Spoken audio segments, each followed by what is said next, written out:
오늘 함께 나눌 말씀은 사도행전 20장 24절의 말씀입니다. 사도행전 20장 24절의 말씀을 다 함께 봉독하겠습니다. 내가 달려갈 길과 주 예수께 받은 사명 곧 하나님의 은혜의 복음을 증언하는 일을 마치려 하면은 나의 생명조차 조금도 귀한 것으로 여기지 아니하노라. 아멘. 하나님께서 저와 여러분들을 구원하셔서 여의도 순복음교회 믿음의 공동체로 부르셨습니다. 또 많은 성도들을 이 각 교회의 성도들로 하나님께서 부르셨습니다.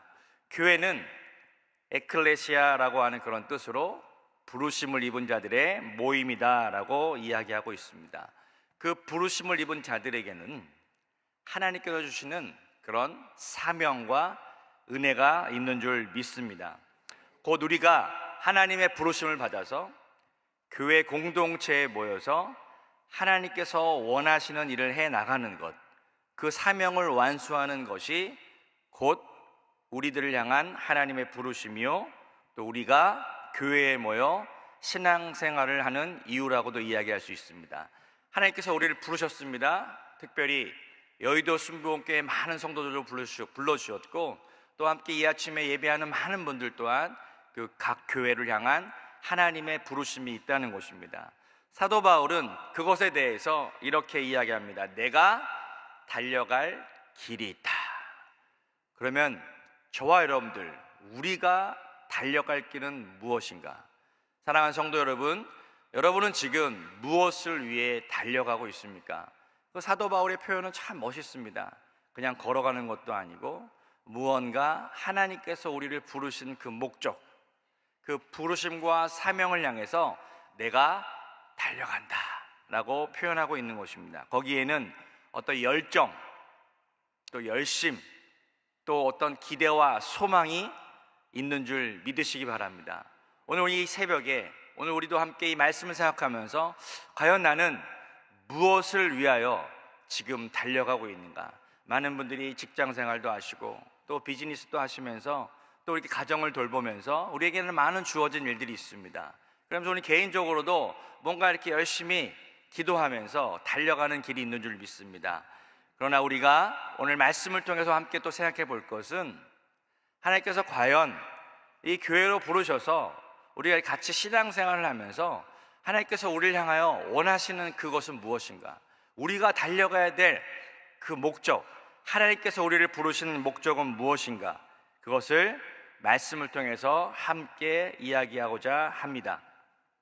우리가 달려갈 길에 대해서 오늘 이제 월요일, 화요일, 수요일 제가 함께 이제 말씀을 나눌 텐데요. 오늘은 그 첫 번째, 첫날로서 우리가 달려갈 길 중에 첫 번째로는요, 복음의 제사장의 직분을 감당하라, 바로 복음 전파의 사명에 대해서 이야기를 나누고자 합니다.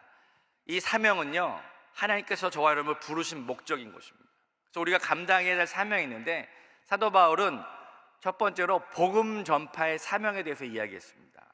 그것을 복음의 제사장의 직분을 감당하는 삶이라고 표현하고 있고, 또 두 번째 사명은 무엇이냐면, 내일 나눌 내용은 무엇이냐면, 우리가 영적으로 함께 성장하며 하나님의 나라를 꿈꾸는 그러한 사명을 감당해야 될 것이 있습니다.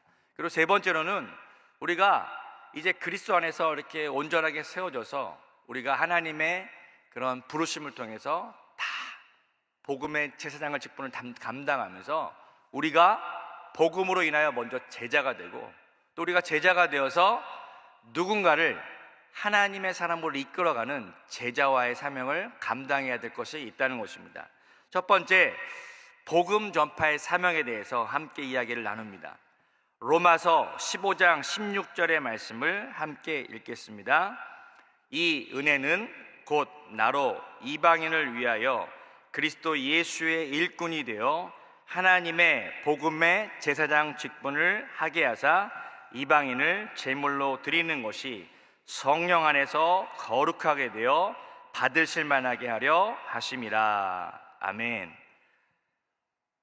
사도 바울은 이 복음을 위해서 살아가는 삶에 대해서 내가 달려갈 길, 주 예수께 받은 사명, 곧 하나님의 은혜의 복음을 증언하는 일을 마치려 하면은 나의 생명조차 조금도 귀한 것으로 여기지 아니한다 라고 이렇게 고백하면서 하나님께서는 자신을 복음을 위해서 부르셨다라고 이야기하고 있습니다. 그것을 로마서에서 더 자세하게 이야기하면서 이것은 바로 은혜다라고 이야기하고 있는 것입니다. 로마서 15장 16절에 보면 이 은혜, 하나님께서 나를 부르신 것은 은혜인데 곧 나로 하여금 이방인을 위하여, 특별히 예수님의 12 제자들을 통하여서 오순절날 성령의 역사가 나타나게 되었고, 그 제자들을 통하여 예루살렘을 중심으로 하여서 바로 유대인들을 향한 복음을 전했다면, 하나님께서 특별히 이방인들을 위해서, 복음을 알지 못하는 이방인들을 위하여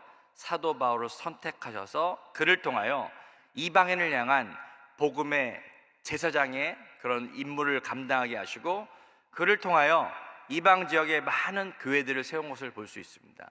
그래서 사도행전에 보면 그러한 복음의 역사, 성령의 역사, 교회의 역사들이 기록된 것을 볼 수 있습니다. 사도 바울이 또 많은 지역에 그 성도들 향해서 편지를 쓰면서 에베소 교회를 향해서, 빌립보 교회를 향해서, 고린도 교회를 향해서, 로마에 있는 교회를 향해서, 그것이 바로 우리가 지금 읽고 있는 많은 서신서들의 이야기인 것입니다. 이 모든 것들이 하나님께서 그 한 사람 사도 바울을 선택하셔서 그로 하여금 복음의 제사장의 직분을 감당하게 하셨다라고 하는 것입니다. 사도 바울은 그것에 대해서 이렇게 표현합니다. 이것이 나에게 은혜인데 이것은 곧 바로 그리스도 예수의 일꾼이 되었다라고 이야기하는 것입니다. 바로 이것이 복음의 제사장의 직분을 감당하는 것은 첫 번째로 그리스도 예수의 일꾼이 되었다라고 하는 고백인 것입니다. 저와 여러분들 또한 이렇게 아름다운 여의도 순복음교회 공동체로 부르셔서 저와 여러분들 또한 복음의 사명을, 복음 전파의 사명을 감당하는 은혜를 주셨고, 그것이 바로 그리스도 예수의 일꾼이 되어 교회를 섬기는 은혜인 줄 믿습니다. 하나님께서 아무나 부르신 것이 아니라 특별히 선택하여서 우리에게 그러한 은혜를 주셨고, 저와 여러분들에게 그러한 사명을 주신 줄 믿으시기 바랍니다. 사도 바울을 부르신 것은 어떠한 의미입니까? 사도행전 9장에 보시면 이 사도 바울을 선택하셔서 부르신 이야기가 기록되어 있습니다. 사도행전 9장에 보면 그 복음을 따르던 자들, 그들을 핍박했던 사람이 바로 사도 바울이었습니다. 그는 사울이라고 하는 이름을 가졌었죠. 바울이 되기 전에는 사울, 큰 자라고 하면서 그는 복음을 반대했고, 그가 유대인으로서 많은 사람들을 핍박했던 그러한 사람이었습니다. 사도행전 9장 1절 이하에 보면 사울이 주의 제자들에게 대하여 여전히 위협과 살기가 등등하여 대제사장에게 가서 다메섹 여러 회당에 가져갈 공문을 청하니, 이는 만일 그 도를 따르는 사람을 만나면 남녀를 막론하고 결박하여 예루살렘으로 잡아오려 함이라. 9장에 보면, 사도행전 9장 이하에 보면 쭉 사도 바울이 어떻게 복음에 대해서 반대했고 그 따르던 자들을 핍박했고 그들을 옥에 가두고 감옥에 잡아들이고자 대제사장에게 공문을 받아서 막 가다가 그 다메섹 도상에서 예수 그리스도를 만나게 됩니다. 그래서 그가 눈이 멀게 되었고 3일 동안 깊은 흑암 가운데 있다라고 성경은 기록하고 있습니다. 그것이 그의 삶의 터닝 포인트, 변화의 지점이었다는 것입니다. 복음을 반대하던 자가 복음을 위하는 자로, 하나님의 반대에 섰던 사람이 하나님을 위한 사람들로, 그가 이방인의 사도로 부르신 그 과정을 통해서 볼 때 하나님께서 그를 그리스도 예수의 일꾼으로 삼으셨다는 것입니다. 우리의 인생도 마찬가지죠. 저와 여러분들이 여러 그런 은혜의 그런 과정들을 지나오면서 우리도 또한 하나님을 알지 못했지만 하나님께서 저와 여러분들에게 복음의 은혜를 주심으로 말미암아 그 복음의 능력으로 말미암아 우리의 삶이 변화되어서 오늘도 우리가 교회에 모여서 하나님의 나라를 위한 또한 신실한 일꾼들로 세워주신 줄 믿습니다. 우리에게는 그러한 은혜가 있는 그러한 모습이 있다는 것입니다. 사도행전 9장 15절로 16절의 말씀을 우리 다 같이 함께 봉독하겠습니다. 주께서 이르시되 가라, 이 사람은 내 이름을 이방인과 임금들과 이스라엘 자손들에게 전하기 위하여 택한 나의 그릇이라. 그가 내 이름을 위하여 얼마나 고난을 받아야 할 것을 내가 그에게 보이리라 하시니.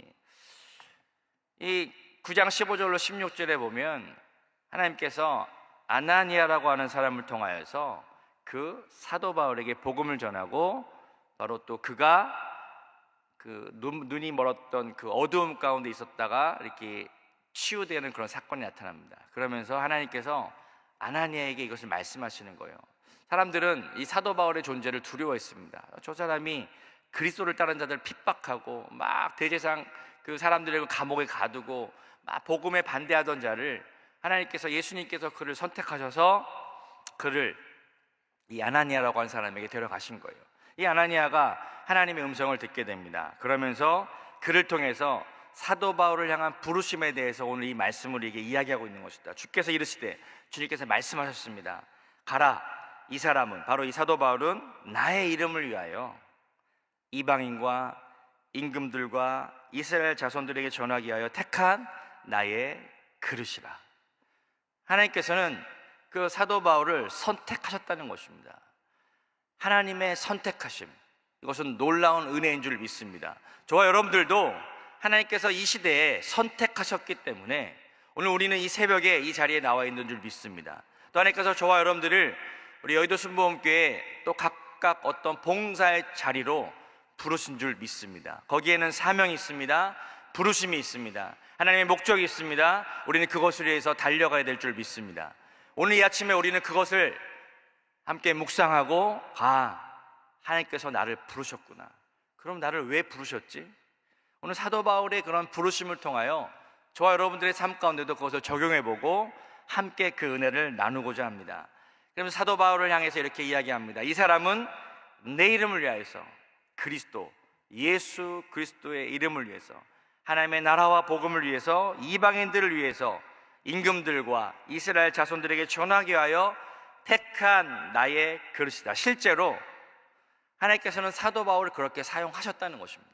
그 목적과 부르심대로 사용하셔서 16절에 보면 이렇게 이야기합니다. 그가 나의 이름을 위하여, 내 이름을 위하여 얼마나 고난을 받아야 할 것을 내가 그에게 보이리라 하시니.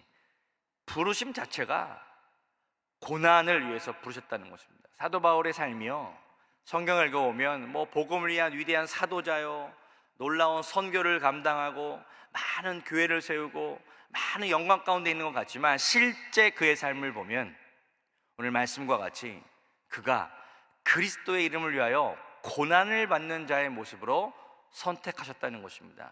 사랑하는 성도 여러분, 우리는 이러한 사명을 감당할 수 있겠습니까? 우리가 하나님의 부르심 앞에는 우리는 항상 그것을 기대하죠. 내 안에, 내 앞에 펼쳐질 어떤 축복에 대해서, 은혜들에 대해서. 물론 우리들 삶 가운데 하나님께서 주시는 많은 은혜들이 있습니다.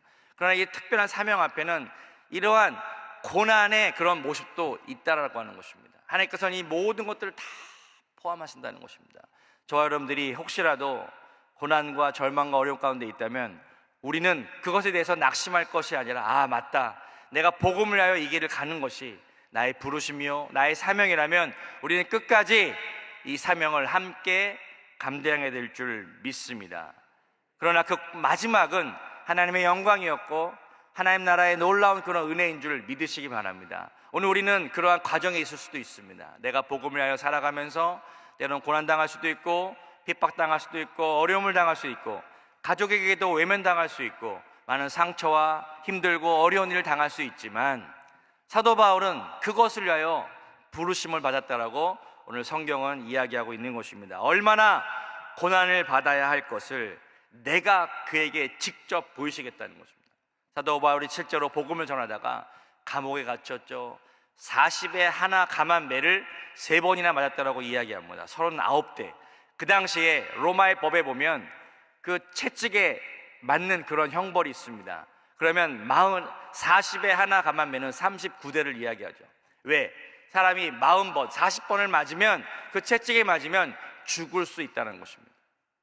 그 마지막 극한 상황까지 40에 하나 감한매를 3번이나 맞았을 정도로 고난과 핍박과 어둠과 절망 가운데 있었던 사도 바울. 그러나 그는 이러한 부르심 앞에 후회하지 않고 그 모든 것들을 은혜다라고 그는 고백하고 있는 것입니다.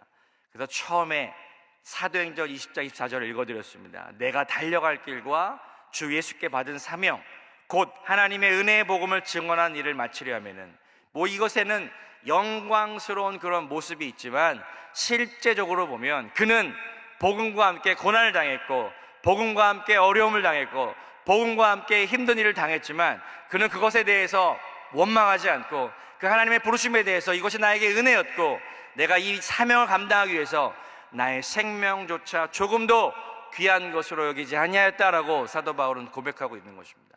왜 그러면 이러한 고백을 할 수 있었을까? 그것은 이 복음에는 그러한 능력이 있는 줄 믿으시기 바랍니다. 복음은 그러한 가치가 있는 줄 믿으시기 바랍니다. 여러분, 우리는 그것을 선택했습니다. 내가 예수님을 믿기로 선택했고, 예수님을 따르기로 선택했고, 내가 예수님과 함께하기로 선택했다면 우리 삶 가운데 어떠한 어려움과 복통이 다가올지라도 우리는 그 복음의 사명 앞에 믿음으로 끝까지 완주하고 복음을 위해서 함께 달려가야 될 줄 믿습니다. 사도 바울은 거기에 대해서 더 구체적으로 이렇게 설명하고 있습니다. 이것은 바로 하나님의 복음의 제사장을 감당하는 그러한 사명이다라고 오늘 말씀은 이야기하고 있습니다. 로마서 15장 16절을 다시 한번 읽겠습니다. 이 은혜는 곧 나로 이방인을 위하여 그리스도 예수의 일꾼이 되어 하나님의 복음의 제사장 직분을 하게 하사 이방인을 제물로 드리는 것이 성령 안에서 거룩하게 되어 받으실 만하게 하려 하심이라. 사도 바울이 이 복음을 전하는 것에 대해서 구체적으로 이렇게 설명을 해주고 있습니다. 우리는 이것의 내용을 한번 깊이 생각해 봐야 됩니다. 복음을 전한다는 것은 과연 무엇일까? 이 복음에는 고난과 어려움을 이겨내는 능력도 있는 줄 믿으시기 바랍니다. 또 그 복음에는 놀라운 가치가 있기 때문에 내가 복음을 위해서 살아갈 때 어떠한 어려움과 핍박이 와도 내가 그것을 견디고 나아갈 만한 가치가 있다라고 하는 것을 우리에게 알려주고 있습니다. 그리고 그것은 하나님의 사명이요 하나님의 부르심인 것이라고 우리에게 알려주고 있습니다. 사도 바울은 그것에 대해서 이렇게 표현합니다. 나로 인하여 내가 이방인을 위해서 그리스도 예수 일꾼이 되었는데, 이제 그 일꾼이 되어서 어떠한 일을 감당하냐면 하나님의 복음의 제사장 직분이라고 이야기합니다. 구약에 보면 제사장의 직분이 있습니다. 그 제사장은 무엇을 하는 사람입니까? 이 백성이 이제 제사장에게로 제물을 가지고 갑니다. 살아있는 짐승이나 양이나 소나 이렇게 하나님께 드릴 제물을 가져갑니다. 그러면 제사장 앞에 데려갔을 때 그 예배를 드리기 위해서는 그 짐승을 잡아서 피를 흘리고 그 피를 제단 앞에 뿌리고 짐승의 각을 떠서 번제로 태워드립니다. 그것이 제사장들이 했던 그 역할, 예배의 통로, 예배를 드렸던 모습입니다. 이 구약의 사도 바울은 구약의 율법학자였으니까 그 모든 제사 과정과 이 모든 것들에 대해서 잘 알고 있었던 사람이었습니다. 구약은 하나님을 만나는 길은 바로 그것입니다. 제물을 잡아 하나님께 드림으로 말미암아 하나님께서 그것을 받으셔서 그것이 하나님께서 기뻐하시는 예배의 모습이었습니다. 그것이 바로 구약의 모습이었습니다. 신약에 와서는 사도 바울이 여기에다 한 가지 이야기합니다. 이것에 복음의 제사장 직분이다라고 이야기합니다. 이것은 어떤 의미냐면 이방인을 제물로 하나님께 올려드리는 것, 이것이 신약시대의 제사라는 것입니다. 다시 말하면 우리가 드려야 할 진정한 예배는 무엇인가? 그것은 바로 복음 전파인 줄 믿으시기 바랍니다. 우리는 주일날 모여서 함께 찬양하며 기도하며 예배하며 하나님께 이렇게 믿음으로 나아갑니다. 이것은 우리들이 삶으로 드려지고 우리들이 어떤 예배의 형식 가운데 나아가는 것입니다. 이것이 예배라고 생각하죠. 근데 사도 바울은 여기에 대해서 한 가지 더 말씀을 통해서 우리에게 이야기해 주고 있는 거죠. 우리가 진정으로 드려야 될 예배, 이것은 하나님을 알지 못하는, 복음을 알지 못하는 이방인을 제물로 잡아서 그를 하나님께 올려드리는 것, 이것이 하나님께서 가장 기뻐하시는 예배라고 하는 것입니다. 사랑하는 성도 여러분, 여러분은 지금 이 복음의 제사장의 직분을 감당하고 있습니까? 복음 전파의 사명을 감당하고 있습니까? 어찌 보면 우리가 진정으로 회복해야 될 이 예배의 모습은요, 하나님을 알지 못하는 자들에게 복음을 전하여서 그 복음의 능력을 그들이 경험하여서 그들이 하나님 앞에로 드려질 수 있도록 저와 여러분들이 그 사명을 감당해야 하는 줄 믿으시기 바랍니다. 우리의 봉사와 우리의 섬김을 통하여 하나님께서는 그 사람을, 하나님을 알지 못하는 그 사람을, 이방인을 제물로 잡아서 드리는 것을 원하신다는 것입니다. 이것이 참된 예배요, 하나님께서 기뻐 받으시는 일인 줄 믿으시기 바랍니다. 우리가 신앙생활하면서 전도의 사명에 대해서 많은 이야기를 들었을 것입니다. 전도가 왜 중요합니까? 우리가 복음을 전함으로 말미암아 그 사람을 살리는 것이죠. 그 영혼을 살리고, 그 목적은 무엇이냐면 바로 이 사람을 하나님께 올려드리는 것이에요. 이 표현이 참으로 멋있습니다. 이방인을 제물로 잡아서. 그럼 저와 여러분들이 한번 좀 생각해 봐야죠. 내가 누구를 잡을까? 내 주변에 복음을 알지 못하는 자, 내가 저 사람을 잡아서 하나님께 올려드려야 되겠다. 사람들이 한번 이렇게 우리가 잡아서 데려오잖아요. 교회에 데리고 오는데, 사람들이 이렇게 교회에 이렇게 힘들게 야, 한번 교회 가보자, 가서 예수님 믿고 축복을 경험하고, 그러면서 교회 데려왔는데 실제로 그 사람들이 어떻게 다시 도망가요, 안 도망가요? 도망가죠. 여기서 한 가지 우리가 잘못한 것이 있습니다. 사람을요, 산채로 데려오면 안 돼요. 죽여서 데리고 와야 돼요. 네. 그 어떻게 그러면 죽일 수 있습니까? 그것을 이제 내일 이제 그 이야기를 나눌 것인데, 사람을요, 우리가 전도할 때 실패하는 이유는 무엇이냐면 그 사람들을 살아있는 채로 데려와서 그래요. 죽여서 데리고 와야 돼요. 그래야 하나님께서 그를 받으십니다. 목사님 어떻게 사람을 죽여서, 이거 오해하시면 안 됩니다. 문자적으로 이해하면 안 되고 거기에는 많은 영적인 의미가 있습니다. 사랑하는 성도 여러분, 우린 누군가를 한 명씩 이렇게 품고 기도했으면 좋겠어요. 내가 이 사람을 정말 하나님께 올려드리고 싶다. 하나님께서는 그 사람을 얻으실 때 가장 기뻐하신다는 것입니다. 그것이 우리 가족이 될 수도 있고, 여러분의 친구가 될 수 있고, 아니면 사랑하는 자녀가 될 수 있겠죠. 우리는 3일 동안 기도하면서 한 영혼을 품고 내가 이 사람을 하나님께 제물로 올려드려야 되겠다. 이것이 우리의 사명이요, 우리의 예배요, 하나님께서 가장 기뻐하시는 모습인 줄 믿으시기 바랍니다. 아멘. 제가 기도하겠습니다. 사랑해 주님 감사합니다. 오늘 이 아침에 또 하나님께서 우리에게 은혜를 주셔서 말씀을 나누게 하시고, 다시 한번 우리의 삶을 통하여 하나님의 부르심과 목적과 은혜를 깨닫게 하심을 감사드립니다. 사도 바울에게 주셨던 그 놀라운 복음 전파의 사명, 이방인을 제물로 삼아서 하나님께 올려드리는 복음의 제사장의 직분을 깨닫게 하심을 감사드립니다. 우리 또한 이러한 사명을 잘 감당하게 하시고, 우리의 삶을 통하여 많은 자들에게 복음을 전하고, 그 복음을 통하여 놀라운 변화 역사들이 나타나게 도와주시옵소서. 감사하며 예수님 이름으로 기도드립니다. 함께 주기도문 하시겠습니다. 하늘에 계신 우리 아버지여, 이름이 거룩히 여김을 받으시오며 나라가 임하시오며 뜻이 하늘에서 이루어진 것 같이 땅에서도 이루어지이다. 오늘 우리에게 일용할 양식을 주시옵고, 우리가 우리에게 죄 지은 자를 사하여 준 것 같이 우리 죄를 사하여 주시옵고, 우리를 시험에 들게 하지 마시옵고 다만 악에서 구하시옵소서. 나라와 권세와 영광이 아버지께 영원히 있사옵나이다.